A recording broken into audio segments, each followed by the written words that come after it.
Apa yang menarik dari manuskrip tersebut?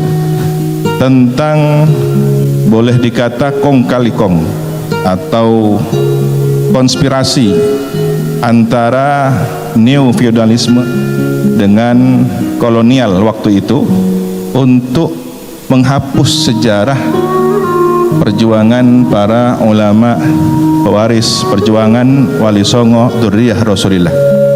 Seakan kejayaan teritorial Nusantara ini tanpa ada jasa mereka.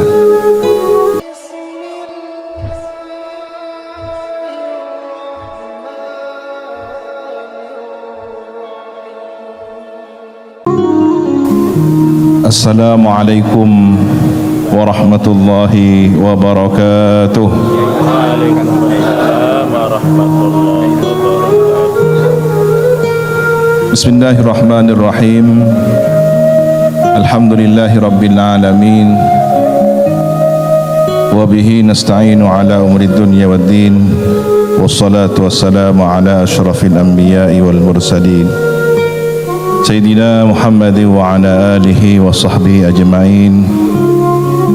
Qala rabbi shrah li sadri wa yassir li amri wahlul 'uqdatam min lisani yafqahu qawli. Amma ba'du.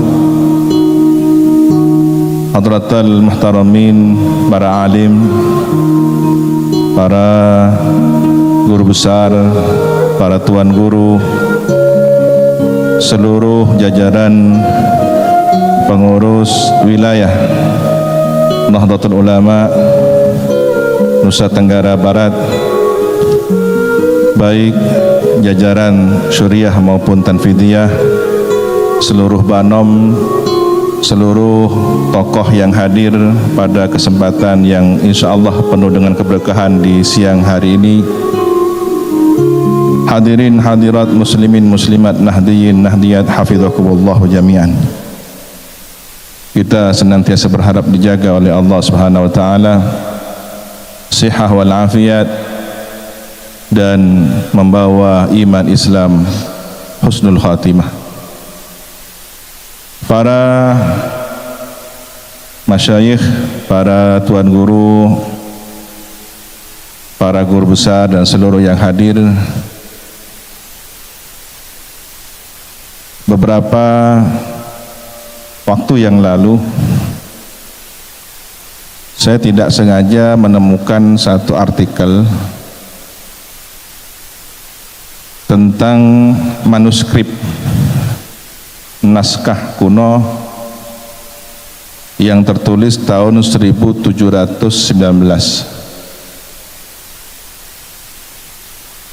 Masehi. Manuskrip ini adalah tentang jejaring ulama di Nusantara yang kategorinya menurut Bapak Guruta Ahmad Baso kategori manuskrip atau naskah Bali Lombok.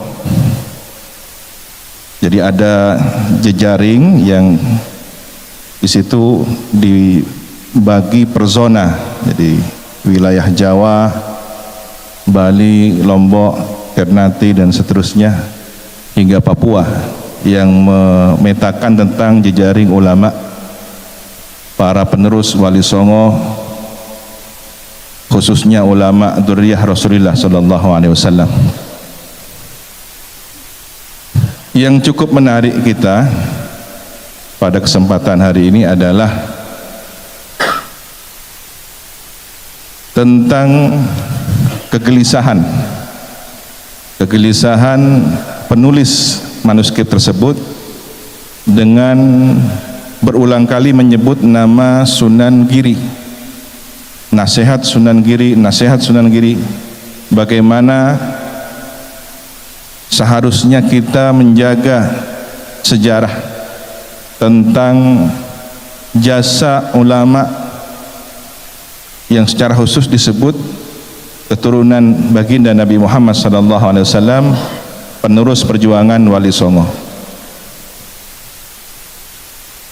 Di sini kami dapat membaca bahwa jejaring itu sudah terbangun sejak lama, yang kemudian dikokohkan, dilanjutkan kembali di era Hadratus Syekh Kiai Hasyim Asy'ari. Bagaimana beliau sangat rajin murasalah, koresponden dengan para tuan guru, para ulama di sini. Dan tidak heran kalau kemudian di Pulau Lombok ini warga NU-nya cukup banyak, karena memang dari sejarah panjang tersebut kita bisa kembali membaca hubungan ruhani, hubungan tidak hanya secara tertulis, tapi kami yakin beliau adalah seorang arif billah, para wali Allah, kekasih Allah yang saling terhubung ruhani mereka, dan keberkahannya kita rasakan pada hari ini. Alhamdulillah. Apa yang menarik dari manuskrip tersebut tentang,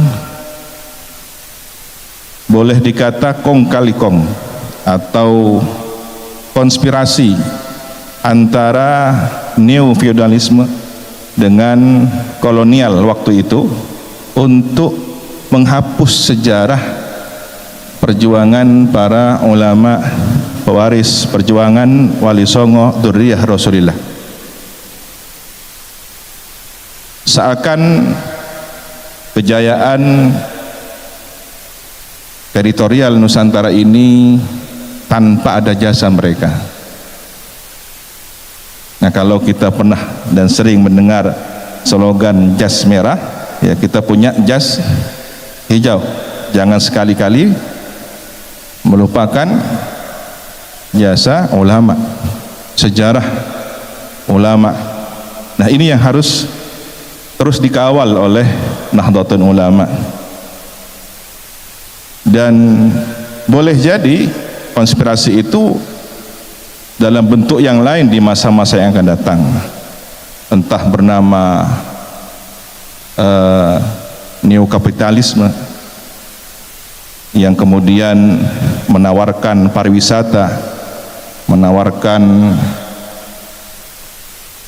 investasi di tanah kita sendiri, yang pada akhirnya kita harus mengkhawatirkan tidak menjadi tuan di tanah sendiri. Wal'iyadzubillah, semoga terhindar dari hal tersebut. Dan ujung tombaknya sekali lagi harus kita sebagai penerus, pelanjut dan pengkhidmah perjuangan para ulama tersebut, mengingat bahwa sejarah pintu masuk peradaban Islam di Nusantara ini adalah perairan, pantai, ya, sangat terbuka sekali. Hal yang negatif pun terbuka, yang positif pun terbuka. Oleh karena itu, apa yang menjadi pesan nasihat Sayyidul Jadd almarhum al-Mafullah ya Haji Raden As'ad Syamsul Arifin, beliau pernah berceramah sekali waktu dalam versi bahasa Indonesia di khalayak ramai seperti di stadion begitu, dan dokumen ini cukup viral di media sosial. Ada yang versi berbahasa Madura tanpa diketahui di mana beliau berceramah, yang kami ingat semasa kecil dahulu, insya Allah para alumni juga mengingat bahwa beliau seringkali mengumpulkan para santri. Sekali waktu tokoh-tokoh teras dari PBNU, dari Jakarta, tokoh negarawan, para politisi dihadirkan untuk memberikan wawasan kebangsaan kepada para santri dan masyarakat luas di Situbondo. Apa yang beliau kisahkan ternyata ini menjadi dokumen yang sangat penting. Dalam bahasa Madura beliau menyampaikan, engkau ki enak lembek, kok ki kanak mireng debuna para kiai sepuh. Saya ingat kecil dulu, semasa saya kecil dahulu, saya mendengar pembicaraan para sesepuh dari kiai-kiai. Nah, ini diduga beliau mendengarkannya semasa mondok di Syekhona Khalil Al-Bangkalani, karena di usia antara 7 hingga belasan tahun. Pernah juga beliau di Kiai Imam Tengkina. Nah, antara dua pesantren itulah beliau masa kecil hingga remaja berada di bimbingan tarbiyah para ulama al-amilin, al-arifin. Syekhuna Khalil seringkali didatangi para tokoh-tokoh ulama nasional. Sebelum tahun 24 ya, tahun 20-an pernah ada 60 ulama berkumpul di Surabaya menyampaikan kegelisahan ketika itu tentang fenomena yang ini sangat diduga kuat produk impor. Jadi Islam yang sengaja didesain oleh penjajah, oleh kolonial untuk menghancurkan akar keagamaan di Nusantara ini. Mereka dilarang untuk berziarah kubur, mereka dilarang untuk tawasul, mencium tangan para ulama, tabarukan, dan seluruh ritual tradisi yang sangat identik dengan Nahdlatul Ulama hari ini. Kegelisahan itu tidak kemudian menemukan solusinya sampai 44 ulama bertemu di Bangkalan di Kiai Muntaha kalau tidak salah ingat. Nah, disitulah mungkin Kiai As'ad mendengarkan para sesepuh dari ulama berkisah adanya tulisan naskah kuno. Lagi-lagi ini manuskrip ya, karena kita sangat kehilangan tokoh-tokoh manuskrip. Padahal kalau melihat peradaban sastra di awal itu, bagaimana kemudian para pelajar dari berbagai agama di Nusantara ini, baik di tanah Jawa, di Bali, di Lombok, belajar menulis pekon. Bagaimana kemudian mereka menerjemahkan Bismillahirrahmanirrahim dengan sang sekerta Ono Coroko.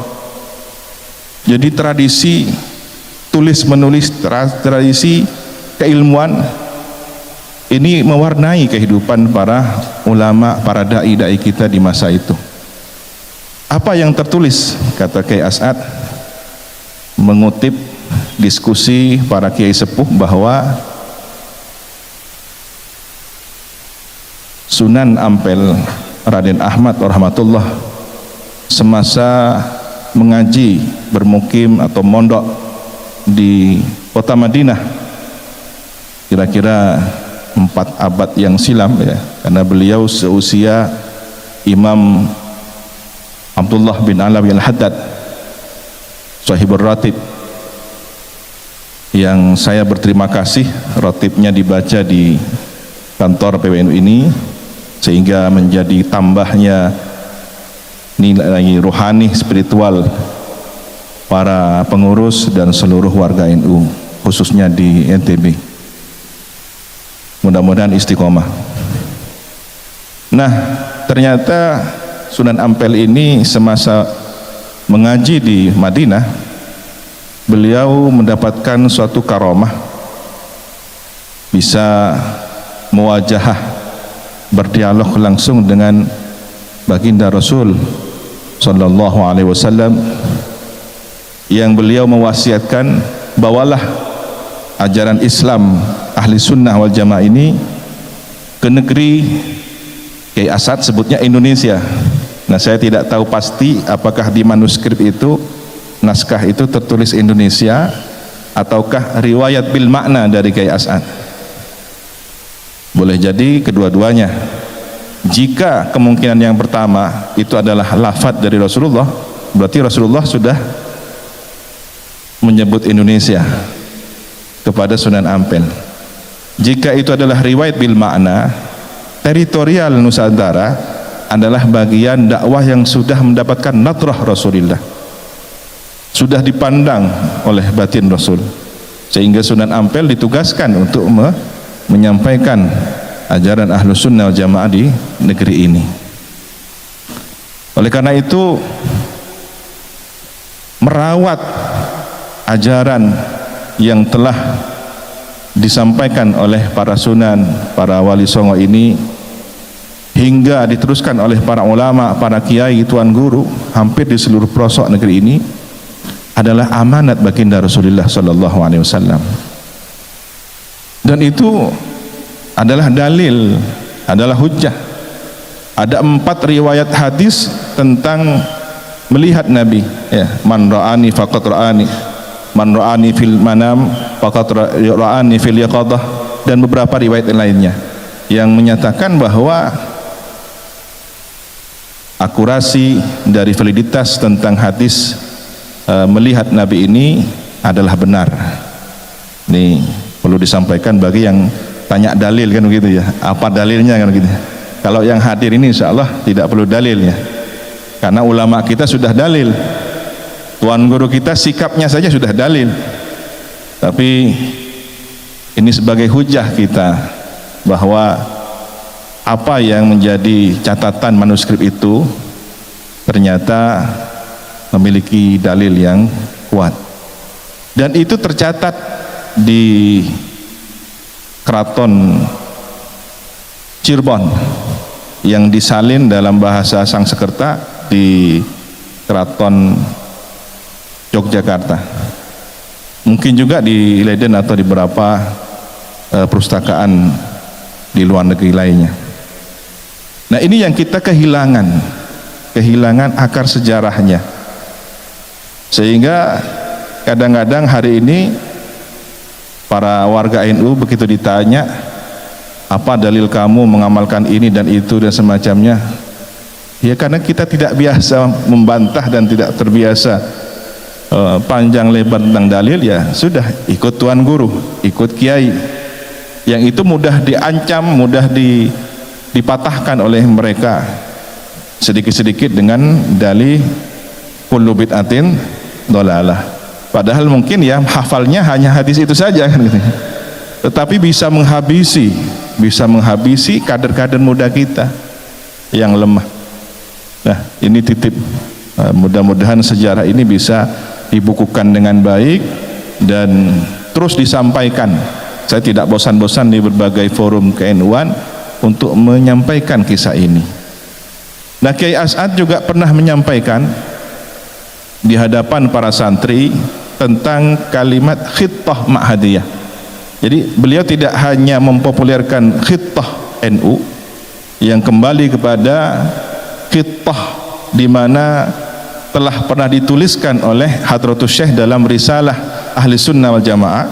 Beliau dengan tulisan tangannya sendiri menuliskan khittatus salaf.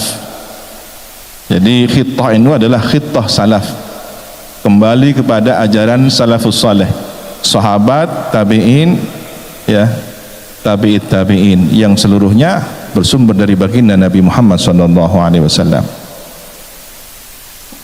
Maka kitalah yang seharusnya lebih bangga menyebut salaf, bukan yang membawa-bawa nama manhaj salaf kan begitu.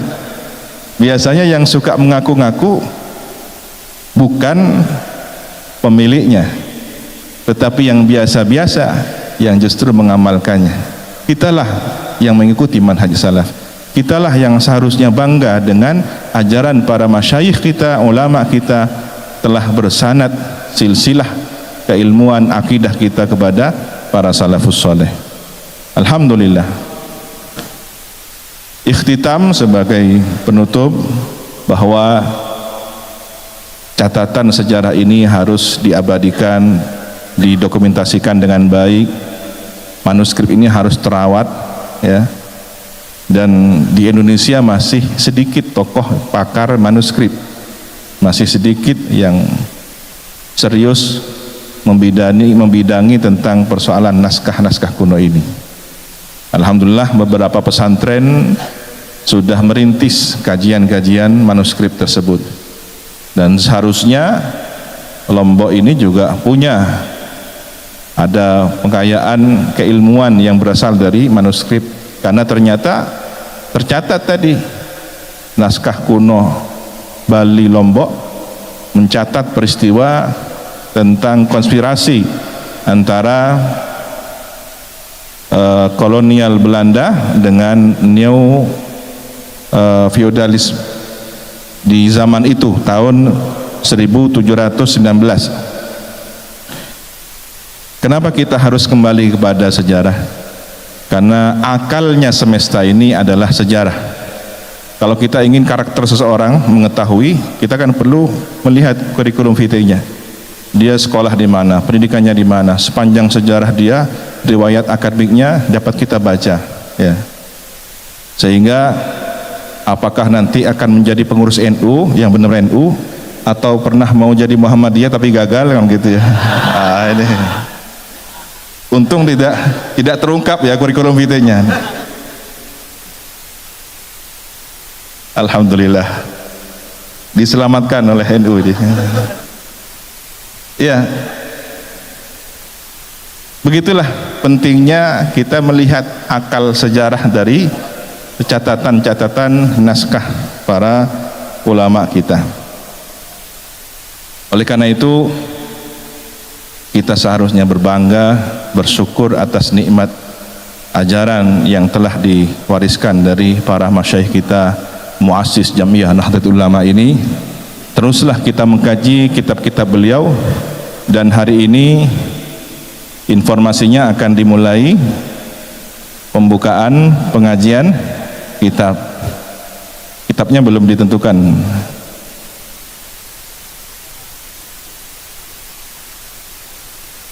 Barakallahu fikum. Nah, Masya Allah.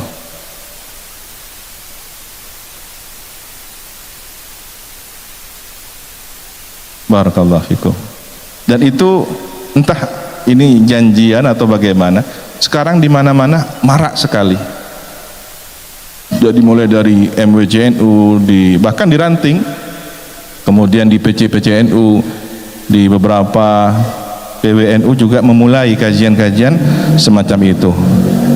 Apakah ini tanda-tanda satu abad NU kembali kepada kejayaannya? Sanu'iduha siratahal ula. Ketika tongkat sudah kembali dari perubahan mukjizat ular menjadi tongkat kembali, maka kita berharap NU kembali pada hakikat perjuangannya. Amin ya rabbal alamin. Alhasil, marilah kita menjadi pengkhidmah. Kalau dulu guru kita, orang tua kita membawa tongkat dan tasbih, maka hari ini kita membawa Nahdlatul Ulama sebagai organisasi perjuangan yang memiliki nilai spiritualitas seperti tasbih dan nilai organisasi seperti tongkat. Barakallahu fikum wa dumtum fi khairin. Al-afwa minkum. Allahumma hdina siratal mustaqim. Wassalamu alaikum warahmatullahi wabarakatuh.